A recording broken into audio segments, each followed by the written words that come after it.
In a quiet Russian neighborhood, police made a discovery so horrifying, it defied all logic.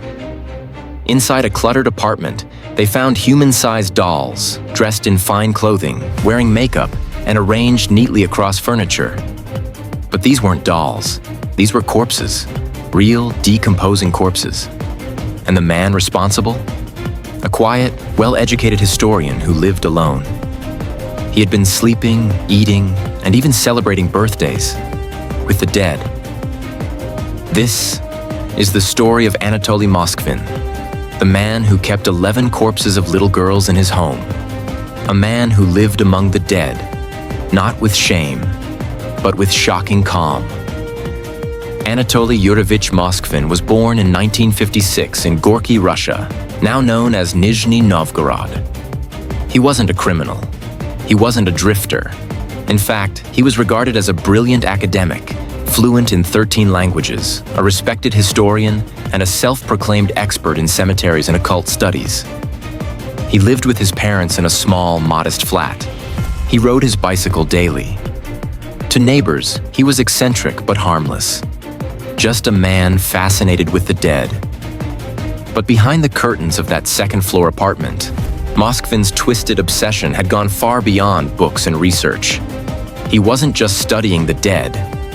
He was bringing them home.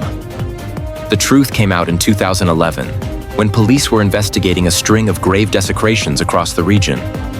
Over 150 graves of young girls had been tampered with. Locals were furious. Cemeteries were being looted, headstones smashed, but they had no leads. That was until investigators found Moskvin wandering near a cemetery acting suspiciously. They followed him, and what they found inside his home still haunts Russian law enforcement to this day. Inside the apartment were 29 life-size dolls propped on couches, beds, and even in the kitchen. Many wore lace dresses, satin shoes, and had their faces painted with makeup and nail polish. But these weren't dolls at all. These were mummified corpses of little girls, ages ranging from 3 to 12.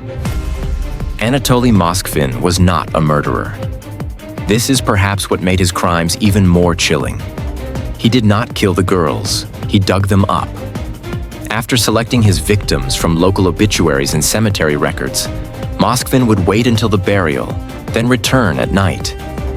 Dressed in dark clothes, he would dig up the coffin, remove the body, and bring it home, all without anyone noticing. At home, he'd begin his strange and methodical process. He'd dry the bodies with a mixture of salt and baking soda, then wrap them in stockings and cloth to preserve them. He stuffed the corpses with rags or toys to keep their shape. Then, using wax masks, children's clothing, and even music boxes sewn into the chests, he transformed the dead into his personal dolls. Anatoly didn't hide from his collection. He slept beside the corpses. He spoke to them daily, gave them names, celebrated their birthdays, and even threw them tea parties. According to investigators, some of the bodies had been in his home for up to 9 years. The smell of decomposition had long since been masked with chemicals and perfumes. When asked why he did this, his answer was as disturbing as the act itself. "I was trying to bring them back to life," he said. He claimed he believed in a form of ancient black magic that could resurrect the dead. And by preserving them, he was saving them until science or magic could revive them. Anatoly Moskvin was arrested in 2011, but his trial was anything but ordinary. He was declared legally insane and unfit to stand trial. He showed no remorse, no shame. In fact, he told the court he was happy the girls were with him and not rotting in the ground. For over a decade now, Moskvin has remained in a psychiatric hospital, and in 2020, he petitioned the court to be released, claiming he was sane and ready to rejoin society. That request was denied. Perhaps the greatest horror lies with the families of the stolen children. Parents who had mourned their daughters, only to learn years later that their child's grave was empty, her body desecrated, turned into a toy in a stranger's apartment. One mother said, "I had her funeral. I visited her every week. Now I find out she was never there. How do you cope with that? Do you? Despite the media circus, the Russian government offered little closure.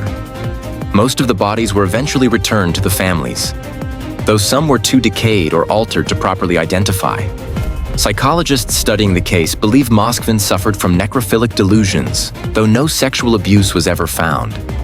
His obsession likely began as a child. He claimed he witnessed a funeral at age 13, where he was forced to kiss the face of a dead girl, an experience that scarred him for life. Over time, his obsession with the undead grew. His journals were filled with rituals, spells, and diagrams of how to reanimate corpses. One entry read, "Death is only the beginning. They are sleeping. I am watching over them." Anatoly Moskvin still resides in a secure psychiatric hospital in Russia. He is now in his late 60s. Some reports claim he continues to write obsessively about occultism, mummies, and the dead. He shows no regret, only confusion as to why society judged him. He says he never harmed the girls, that he loved them and wanted to give them life. But his love, as the world now knows, was built on one of the most grotesque crimes in modern history. In the world of true crime, some stories defy explanation. Some monsters wear masks, others wear suits, but some live alone in apartments, quietly building a world of the dead. Anatoly Moskvin didn't just cross the line of sanity. He built a home on the other side. If you found this story disturbing but important, don't forget to like, share, and subscribe. True crime is never easy, but it must be told.